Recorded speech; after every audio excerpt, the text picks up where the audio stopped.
The docking registry for berth 47 read, UES Resolute Earth, one vessel, just that. No escort notation, no fleet tag, no secondary listing. Counselor Vreth read it 3 times. He had been on this station for 22 years.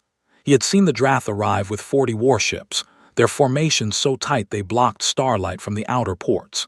He had seen the Oraki send 32 vessels painted in red and gold, their admiral demanding a full ceremonial reception. Even the Veleni, a quiet and bookish species, had sent 18 ships and a marching band. Earth had filed paperwork for one. The summit was called the Accord of Settled Worlds, a gathering that happened once every 30 years, where every recognized species in the Galactic Council came to vote on trade routes, border agreements, and the slow, careful business of not going to war with each other. Attendance was mandatory for full members. Humanity had been a full member for 11 years. In those 11 years, they had mostly sat quietly and voted yes or no without much fanfare. Nobody paid them much attention. They were young. Their territory was small. Their military was, by all known assessments, modest. So when berth 47 lit up with a single incoming FTL signature, the traffic control officer assumed it was a scout vessel. The assumption lasted 4 minutes. The UES Resolute dropped out of faster-than-light travel at the standard approach distance and began its docking run. It was not small, roughly 400 meters stem to stern, but it was plain, dark-hulled, no visible weapon arrays, no escort formation flanking it, no second ship, no third. Traffic control sent the standard query, fleet confirmation, secondary vessel count, escort designation. The Resolute responded, no secondary vessels, no escort, no fleet pending. Traffic control sent the query again, assuming a transmission error. The Resolute responded the same way. By the time the ship reached berth 47 and locked into dock, word had already moved through the station the way bad news always does, fast and loud. Admiral Sorn of the Drath delegation heard it before the docking clamps even finished engaging. He laughed. It was a short, hard laugh, the kind that does not contain any real amusement. They sent one ship, he said to the officer beside him. One. In the council chamber, delegates were already debating what it meant. The Oraki representative suggested humanity had suffered some internal crisis and couldn't field more vessels. A Pelhari diplomat quietly wondered if humans simply didn't understand the protocol. An older Marin counselor said nothing and watched the feed of the docking bay on her screen. Ambassador Ewan, standing near the main entry corridor, watched the Resolute's airlock cycle open. He was sweating. He had known this was coming, had been told, not consulted, and had spent the last 3 days preparing answers for questions he hoped nobody would ask directly. They were going to ask directly. The airlock finished its cycle. Captain Dara Ward stepped out. She was not wearing armor. She carried no weapon visible at her hip. She had 2 crew members flanking her, a tall man with calm eyes and an easy posture, and a shorter woman who was already looking at the station, sealing supports with what appeared to be professional interest. Ward herself moved the way people move when they have decided, before leaving the house, that nothing today is going to be a problem. She shook Ewan's hand. She nodded to the dock officers. She looked around the bay the same way a person looks around a hotel lobby, nodding the layout, finding the exits, deciding it was fine. Any messages from the council? She asked Ewan. Several, Ewan said carefully. Good, Ward said. Let's not answer them yet. She walked toward the main corridor. Behind her, the Resolute sat in its berth, dark, still. The dock lights reflected off its hull in long, flat panels. Several station crew members had slowed their work to look at it. It had no visible weapon ports, not covered ones, not retracted ones. No torpedo bays, no point defense clusters along the spine. Nothing that looked like it was meant to hurt something. That was the part that bothered Vreth. He had pulled the scan on it the moment it docked. Standard procedure, every vessel at the summit was passively scanned on arrival. The scan came back with basic hull composition, power readings consistent with a long-range drive system, life signs for a crew of approximately 60. Normal, all of it normal. Except for one thing. The passive scan had returned no weapons signature, not low signature, not shielded signature, just none. A 400-meter vessel with 60 crew members and no weapons signature was not a warship. It was not even a patrol craft. Vreth sat back in his chair and looked at the image of the Resolute on his screen for a long time. Every species that came to this summit brought weapons. It was not aggression, it was the language everyone spoke. Weapons meant, we are here, we matter, we cannot be dismissed. It was the grammar of interstellar politics. Humanity had come with no grammar at all. And Vreth, who had spent 22 years learning to read every species that walked through this station, found that he could not read this. He did not know what it meant. He was not sure that was a comfortable feeling. He saved the scan file, flagged it, and sent it to his personal archive with a single note attached. The note said, "Watch carefully. Rumor on a space station with 42 species and 300 years of political history does not travel slowly." By the second morning of the summit, there were at least 9 separate theories about why humanity had arrived with one ship. The Iraqi believed Earth was in financial collapse and could not afford a fleet deployment. 2 Pelhari delegates were convinced it was a deliberate show of disrespect toward the Council that humans, being young and poorly socialized, simply did not know how offensive it looked. A Marin trade representative had told 3 separate people that her government's intelligence division had flagged unusual energy readings near the human home system 6 months prior, and that the one-ship arrival was actually a cover for something happening back on Earth that nobody was supposed to know about. Admiral Sorn believed it was weakness. He said so loudly at the morning session when the agenda turned to security commitments. The integrity of this summit depends on each delegation demonstrating the capacity to protect it, he said, his voice carrying the flat confidence of someone who had rehearsed the line. A single vessel, however symbolically meaningful to its crew, does not represent a credible security posture. I propose that humanity's voting weight be reduced to observer status for the duration of the accord, pending a full security review. Ambassador Yuan objected. He used careful words and a calm voice and said that Earth's contribution to summit security was a matter of sovereign discretion, and that the human delegation was fully prepared to meet its obligations under the Accord's charter. Sorn smiled the way a person smiles when they believe they have already won. The vote on his proposal was delayed by procedural challenge. Yuan was good at procedural challenges, but it did not go away. Ward attended the session. She sat at the human delegation table, which was modest and placed near the back, and she listened to Sorn's speech and Yuan's counter and the whole long procedural tangle that followed. She did not look angry. She did not look worried. She looked like someone listening to a weather report for a city she was not planning to visit. In Corridor 7 of the residential deck, a different kind of conversation was happening. Lieutenant Osai Boteng had been looking for the commissary. He had a map on his data pad, but the station's layout was designed by a species that thought in spirals, and the corridors did not behave the way the map suggested they should. He had been walking for 11 minutes and was fairly certain he had passed the same air vent twice. "You are going the wrong way," said a voice. He turned. A young alien was standing near a wall panel, small, pale-feathered, with large reflective eyes and the kind of stillness that suggested she had been watching him for longer than the last 3 seconds. "I am Liss," she said. "Velani Communications Section. You are the human officer." "I am a human officer," Osei said. "There are 60 of us." "You are the one who walked through the docking bay yesterday, looking at the ceiling." "That was Petra, our engineer." Liss considered this. "The commissary is behind me, down the spiral, 3rd left, but the food dispensers on this level are recalibrated for Velani dietary needs. The selections may not suit you." "At this point," Osei said, "I will eat whatever they have." Liss tilted her head slightly. "Humans say that. I have heard it before, and then they look at the options and say something rude about the texture. Osai laughed. It surprised her. She stepped back a half step, as if laughter was an unexpected development. "I promise," he said, "to only say rude things quietly." She showed him to the commissary.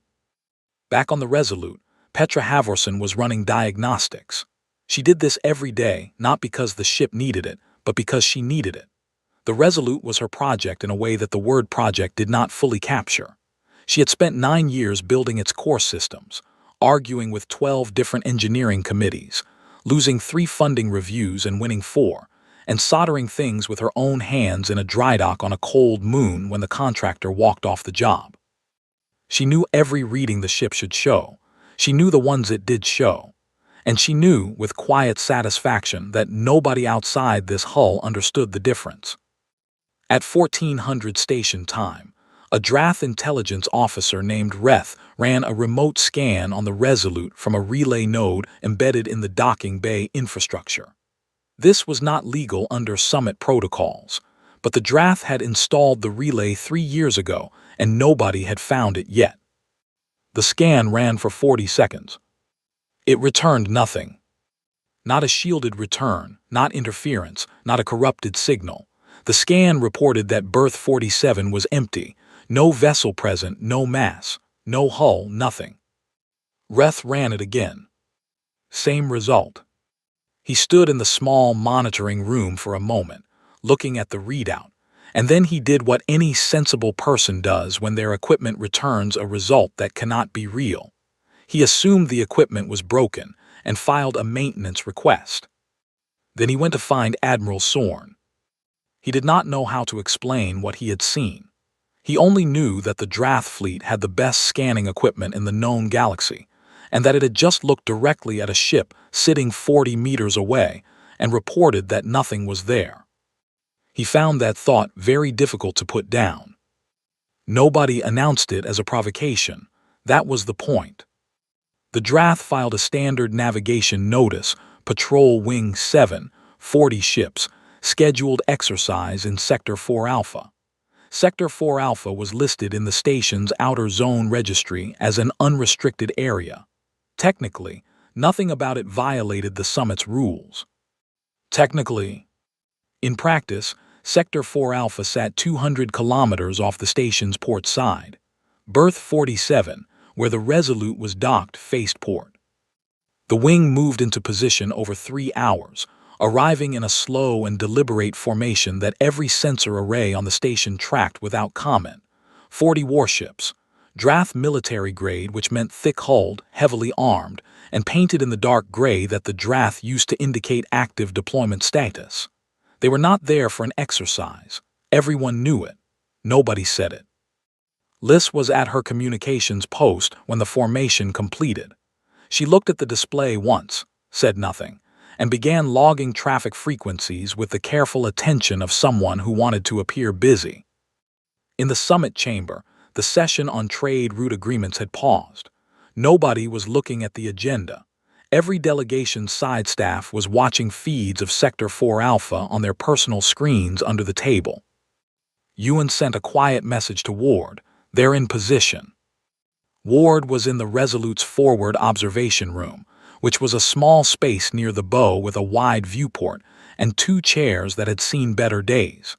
She had been there for 20 minutes, sitting in one of the chairs, looking at nothing in particular through the portside glass. When Osai brought her the message, she read it, set the pad on the armrest, and looked back through the viewport. "Tell Petra to keep the diagnostics running," she said. "Same as always." "That's all. That's all." Osai went back to the bridge. Ward stayed in the observation room. Outside the viewport, the station's dock lights reflected across the hull in long pale strips. Beyond the hull, Sector 4 Alpha was dark except for the running lights of 40 Drath warships sitting in a formation so precise it looked like it had been drawn by hand. Ward watched them for a while. Then she picked up the communications handset mounted beside the viewport, entered a direct channel to the Drath Fleet Command frequency, which was listed in the standard Summit directory, because everyone was theoretically here in peace, and made a call. What she sent was short. A set of coordinates and a single line of text. Suggest you check these. On the Drath flagship, Admiral Sorn's duty officer received the transmission, noted the source, and brought it to the Admiral with visible uncertainty. Sorn looked at the coordinates. He did not recognize them. He ran them against star charts, nothing significant. He ran them against local station maps, nothing significant. He ran them against the formation's current position. The coordinates sat inside the Drath fleet's rear formation, not outside it, not approaching it, inside it, approximately 40 meters off the port bow of the Drath carrier Kethvar, which was the sixth ship in the rear line. Sorn stared at this for 3 seconds. Then he ordered an internal scan of the Kethvar's immediate vicinity. Every ship in the formation ran a scan simultaneously, because that was standard protocol when a coordinate alert went out. 40 ships, 40 scanning arrays, all pointing inward at the rear of their own formation. Every single one of them detected the Resolute. Not a ghost image, not a reflection artifact. A clear, solid 400-meter hull sitting inside the Drath formation at close range, running lights off, drive systems cold. Present in every scan in the way that a ship is present when it is actually there. For 6 seconds, 40 Drath warships had a full weapons lock on a human vessel sitting in the middle of their fleet.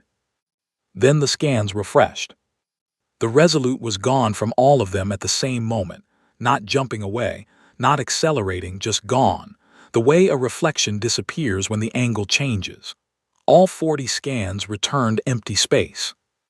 On berth 47, the Resolute had not moved. Its docking clamps were engaged. Its running lights were off. A dock crew member doing a routine inspection had been walking along the lower hull access corridor for the past 14 minutes without seeing anything unusual. Sorn stood very still. He had 40 warships and 3 decades of military experience and a political strategy that had seemed solid 40 minutes ago, and all of that now felt like it was sitting on a foundation he could no longer see clearly.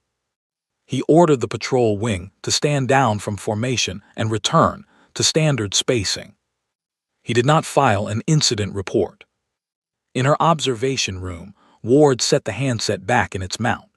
She looked through the viewport at Sector 4 Alpha, where the Drath formation was already beginning to disperse, warships sliding apart from each other with the slow, deliberate movement of large things trying not to look like they are retreating. She stayed there another 10 minutes. Then she stood up, stretched her back, and went to find coffee. Counselor Vreth had watched the entire exchange on his monitors. He had seen the formation go up, seen it hold for 90 minutes, and seen it come down. He did not know what the Drath scans had shown. That information was on Drath encrypted channels, but he knew how a 40-ship formation looked when it decided, collectively, to be somewhere else. He sent a message to Ambassador Ewan. I would like to speak with Captain Ward at her convenience, privately. No agenda. Ewan sent it to Ward within the minute. Ward's reply came back in under 30 seconds. It said, tomorrow 900 aboard the Resolute. Vreth had never been inside a human vessel before. He had expected something military, hard angles, exposed conduit, the particular kind of ugliness that working warships share across species. What he found instead was a corridor that was clean, quietly lit, and lined along one wall with small framed photographs. Not tactical displays, not mission logs, photographs. Forests mostly, mountains. A few that showed cities from above, taken at night, the lights spread out below like scattered grain. He stopped in front of one, a wide river, flat plains on both sides, a single long bridge. That's the Danube, Ward said behind him. She had come to meet him at the airlock personally. Hungary. One of our crew members put that one up. They grew up near there. Vreth studied it for another moment. It is a very ordinary thing to hang in a corridor. Yes, Ward said, that was the point. She brought him to a small meeting room near the ship's center. 2 chairs, a table, and a viewport showing the station's outer hull from a low angle. No flags, no formal arrangement. 2 cups of something warm were already on the table. Vreth looked at his cup with cautious curiosity. "It is called tea," Ward said. "It will not hurt you, probably." "You are not confident." "I am very confident. Probably is just the way I talk." Vreth sat down. He wrapped his hands around the cup. They were large hands, three-fingered, the scaled gray-green of his species. And he looked at Ward with the direct, unhurried attention that made humans instinctively uncomfortable, and that he had never bothered to soften. "I want to understand the ship," he said. "I know," Ward said. "I am not asking as the council. I am not recording this. I am asking because I have spent 22 years watching species arrive at this station with weapons, and I have become reasonably good at understanding what a weapon is for, and I cannot understand what your ship is for." Ward was quiet for a moment. She looked at the viewport, then back at Vreth. "Are you familiar with the concept of a lock that cannot be picked?" she said. "Yes." "The usual answer to that kind of lock is to build a bigger pick, better tools, more force. You get to a certain level of technology and the lock and the pick just keep growing together. That is most of what this galaxy's military history is. Bigger fleets, bigger guns, bigger counters to the bigger guns." Vreth nodded slowly. This was not new to him. "Humanity looked at that cycle and decided to build a door," Ward said. Vreth tilted his head. "Explain that." "The Resolute cannot destroy your fleet. It has no weapons capable of fleet engagement. That is true. What it can do, what Petra spent 9 years making it able to do, is move through space the way light moves. Not faster than light, not through light like light. It does not occupy a fixed point in normal space. It occupies a probability, a range of where it might be. Any scan, any targeting system, any physical weapon, they all require a fixed point. Something that is and is not simultaneously cannot be targeted, cannot be hit, cannot be boarded, cannot be stopped." Vreth was very still. "Yesterday," he said carefully, "your ship appeared inside the Drath formation." "It appeared where I told it to appear," Ward said, "for 6 seconds. Then it appeared back here where you and I are sitting right now. Without moving. Without moving in any way. A scanner would recognize as movement, yes." Vreth set down his cup. He looked at it for a moment with the expression of someone re-examining an assumption. "You could go anywhere," he said. "Yes." "Any ship, any station, any secured location in the known galaxy." "Yes." "And you cannot be stopped from doing so." "Not with any technology currently deployed, no." The room was quiet. Somewhere in the ship's structure, a distant mechanical sound moved through the hull and faded. "Why," Vreth said, "did you bring this here to a peace summit? Why show it at all?" Ward looked at him with an expression that was not quite a smile, and not quite something else. It was the expression of someone who had waited a long time for a question to be asked correctly. "Because the arms race was going to reach us eventually," she said. "In 40 years or 60 or 100, some fleet was going to decide that humanity's small territory was worth taking, and our modest warships would not be enough. We could have joined the race, built fleets, spent the next century getting bigger and louder and more threatening. But you did not. We built one ship, one answer, and we brought it here so that every species at this table would know, not guess, not rumor, know that starting a war with humanity means starting a war with something that will be inside your ships before you know it is coming. Not to destroy them, just to be there. Inside your sensors, inside your locks, inside your assumptions about where the walls are." Vreth was quiet for a long time. Outside the viewport, the station's outer hull moved in slow reflection across the Resolute's dark surface. "You built a deterrent," Vreth said. "We built a reason to leave us alone," Ward said. "There is a difference between those two things," Vreth said. "Yes," Ward said, "there is." She picked up her tea. Vreth looked at the photographs in the corridor on his way out.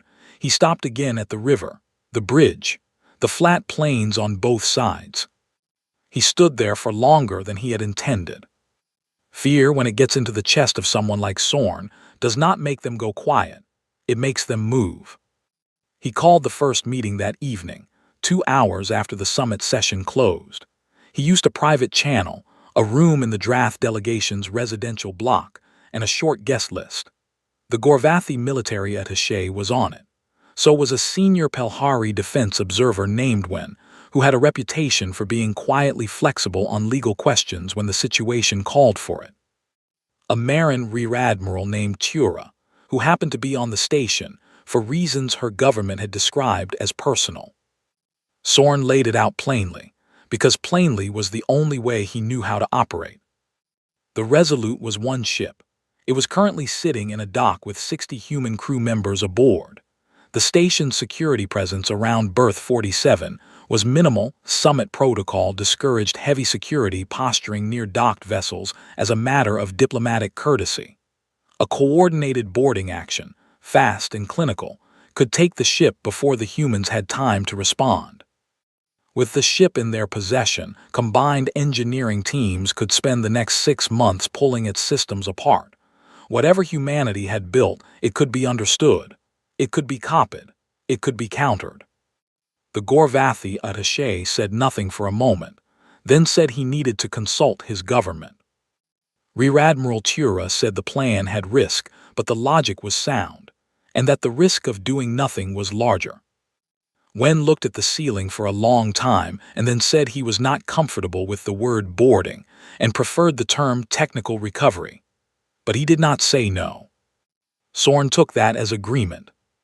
They set a time, 3 days from now, overnight cycle, when the station's traffic was lightest and the council session would be in recess. At no point did any of them ask what the ship might do if it knew. In the commissary, Liz had been eating alone and thinking about translation protocols when she saw the Gorvathi attaché enter the room, collect something from the dispenser, and return back the way he had come. She noticed this because he had come from the direction of the Drath residential block, which was in the opposite direction from where Gorvathi delegation rooms were.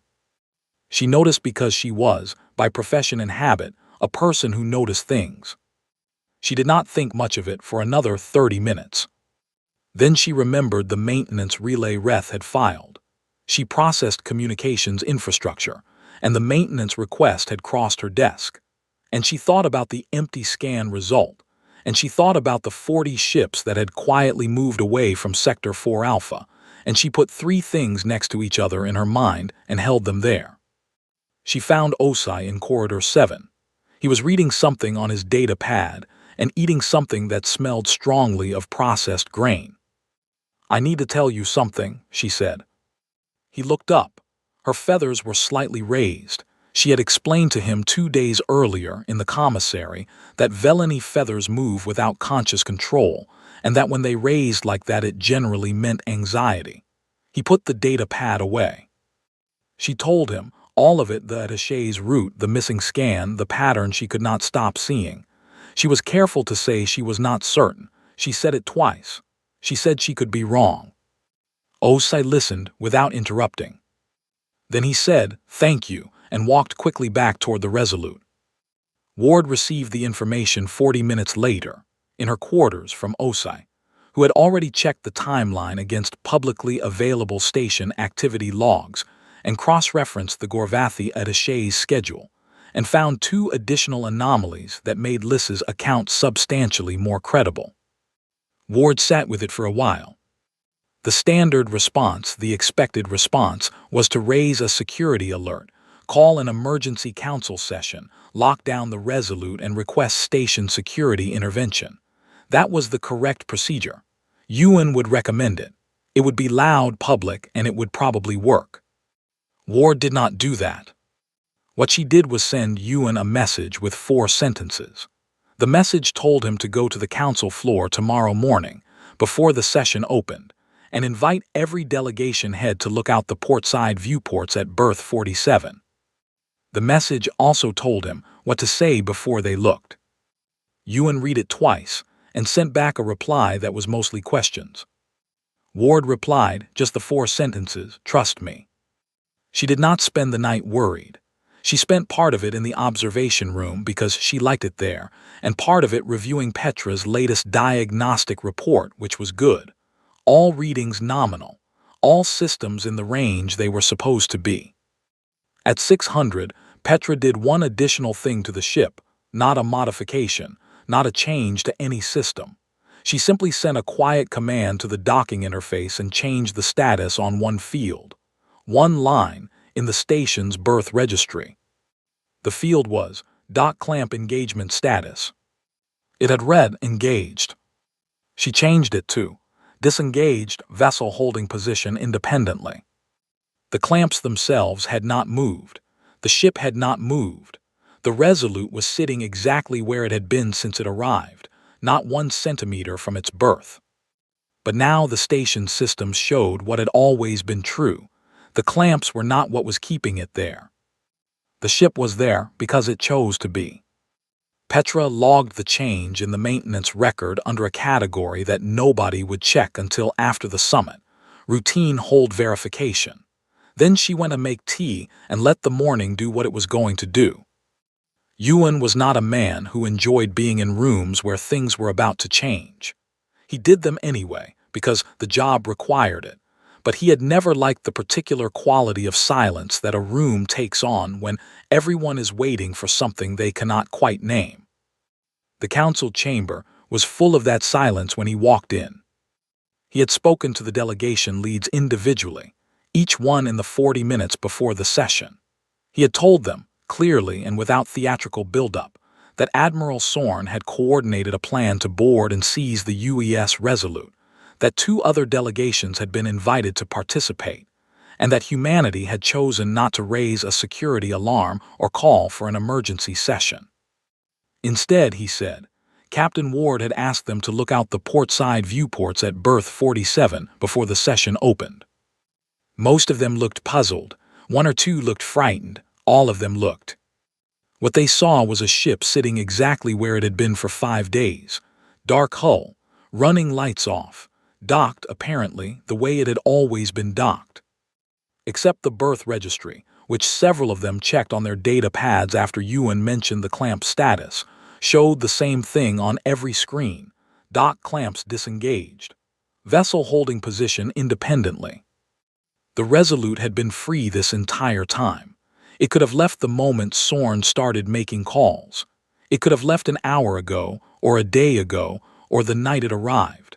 It had sat in that berth for 5 days not because the station was holding it, but because it decided to stay. Nobody said anything for almost 2 full minutes. Then the Gorvathi attaché left the chamber to send a message to his government. He did not come back. The session opened 20 minutes late. Vreth called the room to order, which he did in the slow, deliberate way that meant he was controlling something. He presented the evidence about Sorn's proposal. Ewan had filed it formally that morning, and called for a response from the draft delegation. Sorn was present. He sat at his table and looked at his hands and said nothing for a long time.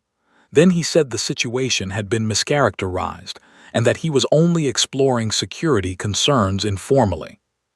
The room did not respond well to this. When, from the Pelhari delegation, issued a brief public statement through his government's official channel within the hour, saying that the Pelhari Republic had at no point given support to any plan involving unauthorized boarding of a summit vessel. The statement was technically accurate and conspicuously fast. Tura, the Marin Rear Admiral, had sent a private message to Vreth before the session even opened, saying much the same thing in fewer words. By midday, Sorn had been formally censured by the Council and his delegation's voting rights suspended for the remainder of the summit pending review. He left the chamber without speaking. His delegation's warships filed an updated navigation notice, returning to Drath space, scheduled departure next morning. Nobody protested their early departure. The summit resumed. The trade route votes passed with broad consensus. The border agreement in the outer reach territories, which had been contentious for years, reached a framework that most delegations could accept. The human delegation voted on every measure. Ewan argued 2 amendments and won one of them. Ward attended the final session in the same quiet, polite manner she had attended all the others. At the close of the final session, Vreth did something that was not on the agenda. He asked for the floor and was given it, which happened automatically when the council's eldest member requested it. He stood slowly, because he was old and because standing slowly was one of the privileges of being old, and looked around the chamber. He said, "Before we adjourn, I wish to ask the human delegation one question, publicly, and I ask for a public answer." Ward at the human table nodded. "Humanity built this ship," Vreth said. "This capability, this thing that the rest of us did not know existed. I want to ask in front of this full council why, if not to rule, if not to intimidate, if not to take something that is not yours, why?" The chamber was quiet. Ward stood up. She did not speak loudly, but the room was quiet enough that she did not need to. "We built it so we would never have to use it," she said. "So that nobody would ever stand in front of a human city and believe they could take it. Not because we want to frighten you, but because frightened people start wars, and we did not want to be the reason." She paused. "We brought it here for the same reason, not to threaten this room, to stand in it same as everyone else and be taken seriously. That is all." Vreth looked at her for a moment. Then he nodded once, sat down, and called the summit adjourned. The Resolute departed the next morning. No ceremony, no escort. It undocked in the quiet of the early station cycle, moved away from the port side on maneuvering thrusters, and then hit its drive. One ship, same as when it arrived. Liss watched it go from the observation deck on level 4. He had come up early to see it leave. Osai was beside her. He had said goodbye properly. Station contact frequencies exchanged. A standing invitation to reach out if the Veleni Communications Division ever needed a human consultant, which she had found unexpectedly touching. She watched the Resolute shrink against the stars. "How many more are there?" she asked. "Ships like that?" Osai looked at the viewport for a moment. He smiled. He said nothing. Liss watched the ship until the drive flare disappeared. She thought about that smile for a long time afterward.